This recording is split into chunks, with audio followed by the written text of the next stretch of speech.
La parole est à Monsieur Rodrigo Arenas pour le groupe La France Insoumise. Madame la Présidente, bonjour, chers collègues. Ma question s'adresse à Madame la Ministre de l'Enseignement privé. J'ai bataillé durant des années pour que l'école publique et laïque donne à nos enfants, à tous nos enfants, le meilleur de ce que la République peut leur offrir. Mes combats, je les ai menés aux côtés des milliers d'autres parents que vous avez méprisés, insultés en quelques déclarations.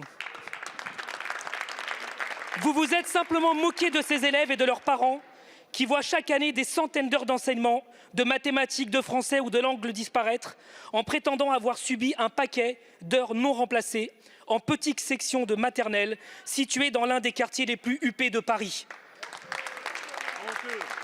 Toutes ces militantes et tous ces militants de l'école publique, toutes celles et ceux qui n'ont pas fait le choix de la réseaucratie méritent mieux. Alors vous qui êtes une partisane du mérite, sans vous soucier d'ailleurs de ce qui relève du mérite de l'argent ou du mérite du talent, je vous le dis, vous ne méritez plus d'être la ministre de l'Éducation nationale. Car, si l'on en croit ce que disait Voltaire, la politique, c'est l'art de mentir à propos. Manifestement, vous avez manqué d'à propos. Donc ma question, Madame la ministre de l'Enseignement privé, est simple. Quand allez-vous clore ce chapitre? Quand démissionnerez-vous? Je vous remercie. La parole est à Madame Amélie Oudéa-Castéra, ministre de l'Éducation nationale, de la jeunesse, des sports, des Jeux olympiques et paralympiques.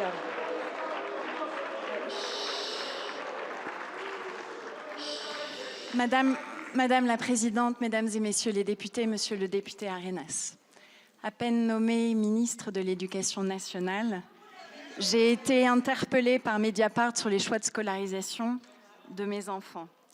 J'ai voulu y répondre sans esquiver l'attaque.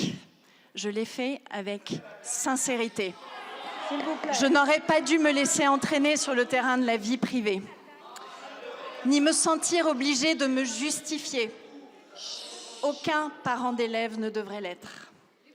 Et je n'aurais pas dû non plus exposer l'école littrée. Je suis allée à leur rencontre ce matin pour m'en excuser et m'excuser de les avoir blessés. Ces excuses, je les leur devais. Alors depuis vendredi, j'ai tout entendu, les leçons de morale sur l'école publique de la part de ceux qui mettent leurs enfants dans l'école privée, l'agressivité de ceux qui rêveraient de raviver une guerre entre l'école publique et l'école privée, guerre qui n'existera pas. Et ce week-end, c'est mes valeurs éducatives de maman qui ont même été mises en doute. Dans mes propos de vendredi, je me suis appuyée sur le souvenir et le ressenti d'une expérience d'il y a 15 ans où notre famille, oui, a buté sur des problèmes d'organisation, comme nous avons pu nous en souvenir avec l'enseignante de l'époque, avec qui j'ai échangé. Alors maintenant, avançons. J'ai de l'ambition pour l'école. Je veux soutenir toute la communauté éducative pour remettre l'ascenseur social en marche et faire grandir le mérite et le talent.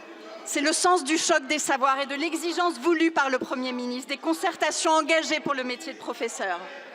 Ce matin, j'ai échangé avec les enseignants de littré sur notre feuille de route pour l'école publique et la problématique des remplacements. Nous avons commencé à la traiter. Nous irons jusqu'au bout, car c'est un problème que les Français, des millions de familles, veulent que nous traitions.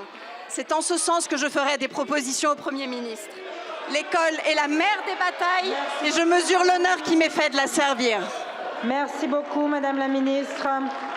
Monsieur Arenas, vous avez la parole. Madame, cette affaire que vous avez mise sur la place publique n'est pas une affaire privée. C'est une affaire publique qui remet en question le fonctionnement même de l'éducation nationale que manifestement vous ne connaissez pas. Entre les propos que vous avez tenus en tant que ministre et non pas en tant que mère de famille, parce que vous avez le droit de choisir l'école que vous le souhaitez, c'est la loi qui vous l'autorise. Et les propos de cette enseignante qui n'a pas manqué d'heures de cours, j'ai choisi mon camp, madame. J'ai choisi celle des enseignants qui mettent plus que leur salaire pour honorer le service public d'éducation nationale.